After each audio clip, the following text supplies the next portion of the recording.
Welcome back. St. Lucia's export potential in the fisheries sector is to be significantly increased as US-based Toro Trading and Imports Company prepares to further build capacity among local fishers.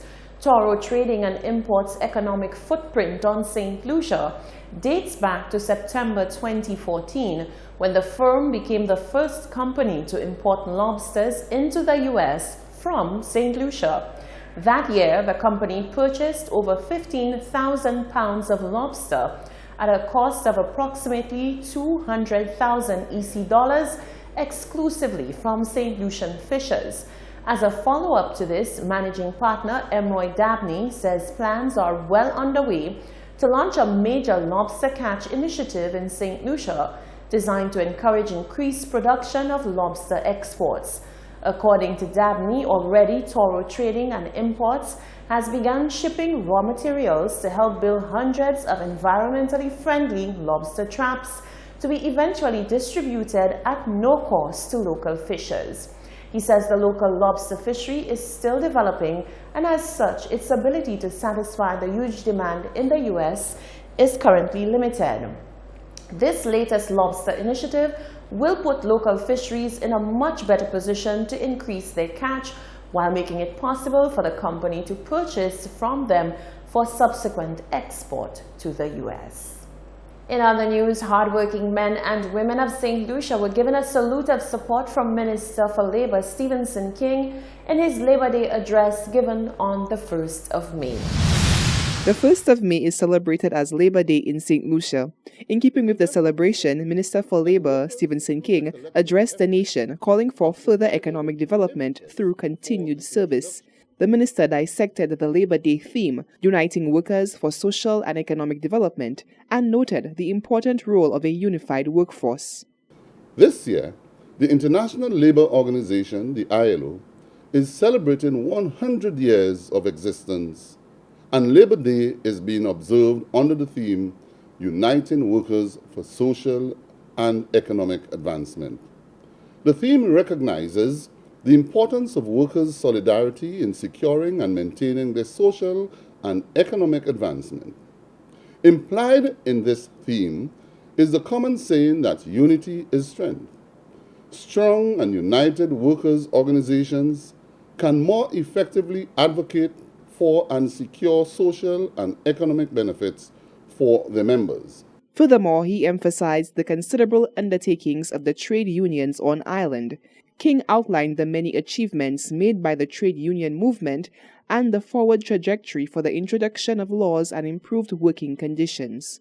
It was the trade union movement which advocated for and ensured that collective bargaining will always be part of our environment. Such collective action on the part of the workers have led to improvements such as an 8-hour working day with a 1-hour lunch break, vacation leave with pay for workers, payment of severance or termination benefits, including notice pay and length of service benefits, recognition of trade unions and collective bargaining, a labor code to bring together all labor legislation, maternity and paternity leave.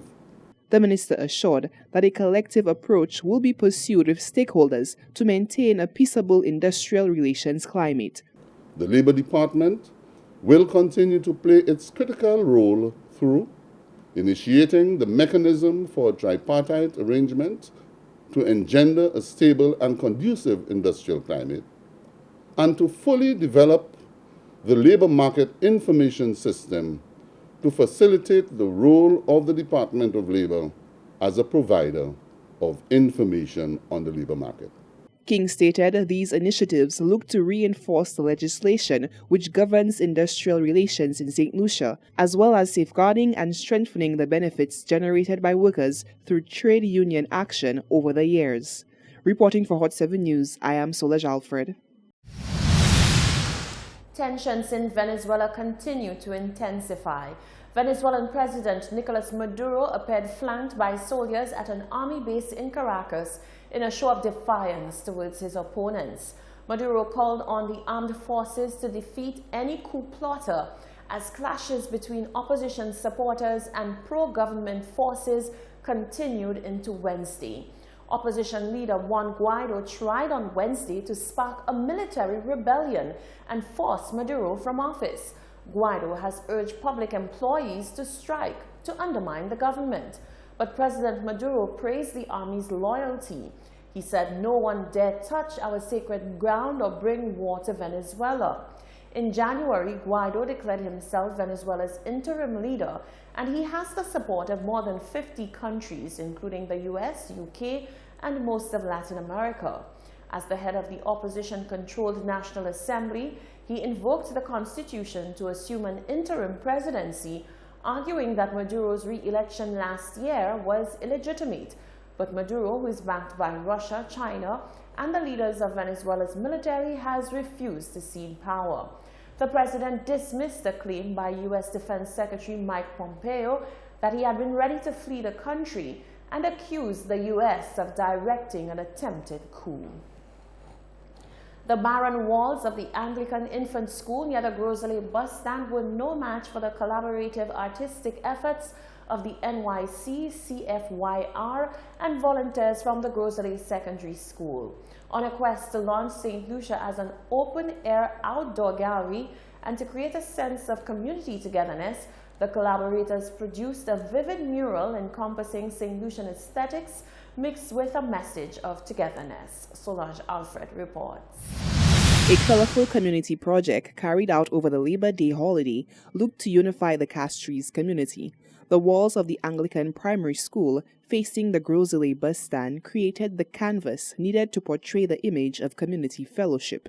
Chairperson for CFYR, Iki Mayad, says the project endorsed by U.S. aid was able to bring together a number of individuals and organizations with similar mandates to construct and paint the mural. Today we're doing a community project, which is our mural, in collaboration with Community Family Youth Resilience Program. This is by U.S. aid. The BLESS program is Basic Life and Employability Skills. NYC CYC Conference. Also the Anglican School and the Anglican Church. Oh my God, I can't even say. We had so many persons have just stopped in, coming to paint. We had the Grosley bus drivers, they're coming and they're in awe because they've never seen something happening on the street now. So everybody's saying, okay, you know what, this is ours, we have to protect it at all costs. So they already said they're going to be vigilant and watching persons who want to come and deface the property and prevent them from doing it. The brain behind the illustration, artist Naja Simeon, says the May Day effort was in keeping with his goal to put St. Lucia on the map as an open-air outdoor gallery. With a surplus of 10 similar outdoor murals, the artist says that the movement is gaining major traction. The inspiration for the wall was community, family, and love. So we just have like some beautiful, bright images of community, love, unity. People are stopping by, they love it, they want to continue the wall, which is the point of our aim, the outdoor gallery, Paint St. Lucia. It's gaining momentum and it's good. We just need more walls, more paint, more support, more volunteers.